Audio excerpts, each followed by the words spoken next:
শনিবার সিপিআইএম এর ডাকে ওরিয়েন্ট চৌমুহনীতে একটি সভা অনুষ্ঠিত হয়। উপস্থিত ছিলেন প্রাক্তন মুখ্যমন্ত্রী মানিক সরকার সহ অন্যান্য সিপিআইএম এর নেতৃত্বরা। প্রাক্তন মুখ্যমন্ত্রী বলেন, কাশ্মীরের ৩৭০ নং ধারা বাতিল করার ফলে রাজ্যটা ভাগ হলো, তাদের অধিকার হরণ করা হলো। তার সুবাদে হাজার হাজার মানুষ যারা কাশ্মীর বাসিন্দা ছিল না, তারা যাতে কাশ্মীরের নাগরিক অধিকার পায় সেই সুযোগটা হয়ে গেল। এটা স্থানীয়রা মেনে নিতে পারছে না, ফলে তারা যত দূর সম্ভব তার জন্য যেতে রাজি। তা বলে সাধারণ মানুষের জীবন নিয়ে ছিনিমিনি করা এটা বর্বরতা, পাশবিকতা ছাড়া আর কিছুই নয়। তাদেরকে নিন্দা জানানোর ভাষা আমার নেই। প্রাক্তন মুখ্যমন্ত্রী আরো বলেন, ভারত সরকারের উচিত কি করে ঘটনাটা ঘটলো তা অনুসন্ধান করা।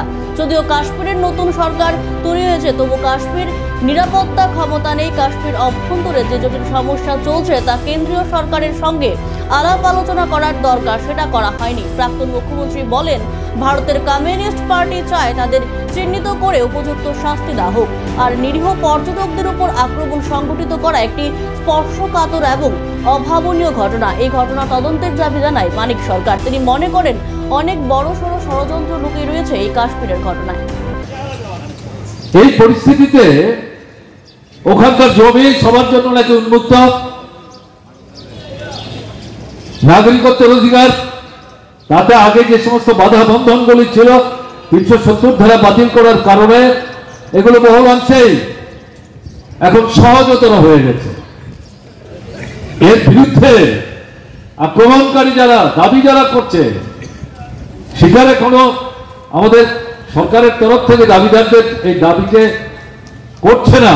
তারা বলছে, এই যে ৭০ ধারা বাতিল করলো, রাজ্যটাকে ভাগ করলো, অধিকার হরণ করলো, তার সুবাদে এটা হাজার হাজার লক্ষ লক্ষ মানুষ যারা কাশ্মীরের স্থায়ী বাসিন্দা ছিলেন না, সেই পরিবারের লোকদেরকে কাশ্মীরে প্রবেশ করে নাগরিক অধিকার যাতে পেতে পারে তার জন্য সুযোগ তৈরি করে দিচ্ছে। এটা তারা কোনো মতেই মেনে নিতে রাজি না। এর প্রতিবাদে যতদূর যাওয়া দরকার ততদূর তারা যাবে, এই হচ্ছে তাদের মূল বক্তব্য। এবং এটাকে সামনে এনে এই আক্রমণটাকে তারা জাস্টিফাই করার চেষ্টা করছে। কোনো মতে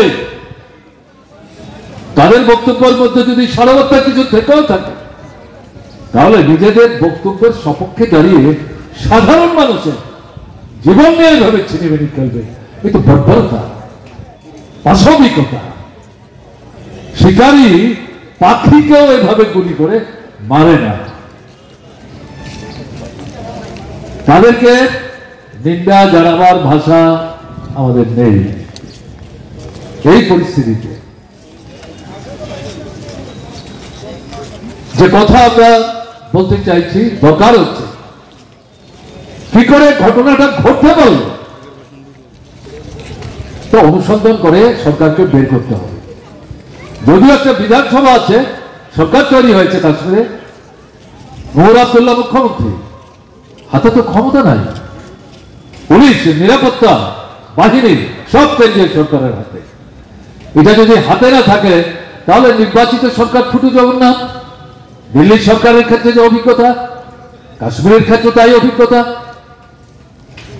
এবং কাশ্মীরের আভ্যন্তরীণ যে জটিল রাজনৈতিক পরিস্থিতি, আইন শৃঙ্খলার পরিস্থিতি, যে উত্থান পতন ঘটছে, তাতে রাজ্যের যে সরকারটা নির্বাচিত সরকার, ক্ষমতার সীমাবদ্ধতা সত্ত্বেও গণতান্ত্রিক মর্যাদা দিয়ে তাদের সাথে কেন্দ্রের সরকারের বসে খোলামেলা আলোচনা করে বিষয়গুলি উপলব্ধির মধ্যে এনে কার্যকরী পদক্ষেপ গ্রহণ করার জন্য কেন্দ্রীয় সরকারের দিক থেকে যে ভূমিকা গ্রহণ করা দরকার, এ পর্যন্ত নতুন রাজ্য সরকার তৈরি হওয়ার পর কেন্দ্রের তরফ থেকে গ্রহণ করতে দেখা যায়নি।